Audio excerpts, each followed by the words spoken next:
I know I had a good friend that had a heart attack, and of course we had no doctor. He had no first aid treatment, and they started with him to Wills Point, which is about 20 miles from here, and he died about half the distance there. I happened to be on the square over here, and a couple of men that were passing through on Highway 69, one of them had a coronary, and they pulled up over in front of the drugstore, and I tried to assist. The druggist was not there at the time, and when he got there, that perhaps if there had been a local clinic or a doctor available, that this man could have been saved.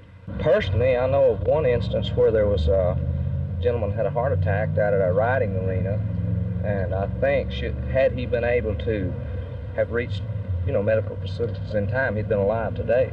People turn to anyone with a medical background in an emergency. In this town, they look to the pharmacist. Yes, well, a lot of it, yes, ma'am. Of course, I generally advise them to see a doctor. But the nearest doctor is 20 miles in any direction. Emory, Texas is the seat of Rains County, population 3,952, a rapidly growing rural area only 70 miles east of Dallas. Yet despite its proximity to the city, Rains suffers from the same lack of medical care that afflicts other rural areas of the state. 17 counties in Texas have no medical service whatsoever, according to the Texas Medical Association. Rains is one of them. For more than a decade, Rains civic leaders have tried unsuccessfully to attract a doctor. A lot of doctors don't like to go to small towns because they don't like to work after dark. When dark 30 comes, a lot of them want to quit. But in the medical profession, as I found out here, that you don't quit then. And people get sick after dark just the same as they do at night. I feel like that from an economic standpoint that a doctor could do well here. The drawbacks, of course, are lack of facilities, and any one doctor clinic or setup creates quite a hardship on the doctor in that he's on 24-hour-a-day call 7 days a week. He doesn't have a fellow doctor to stand by for him on his days off and weekends and that sort of thing.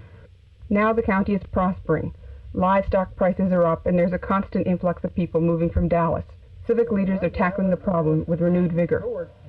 And I asked the commissioners if they would take $20,000 or $25,000 of this revenue sharing money that Uncle Sam is sending in here, you know what I'm talking about, and if they wouldn't send that to spend about that much to build a clinic to entice a doctor to come here. But I think if we found a doctor that convinced us he wanted to come here and was willing to put forth an effort to make a go himself, I think we would build a clinic.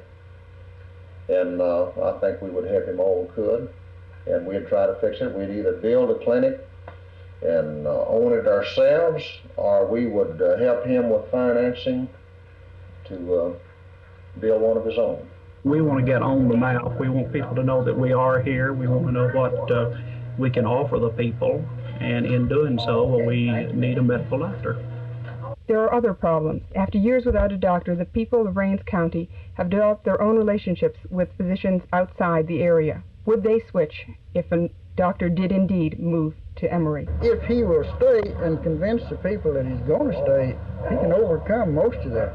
But it's going to be a hard job because you take the last 20, 30 years we've had no regular doctor here, and you take yourself, you're not just going to overnight quit whatever family position you have.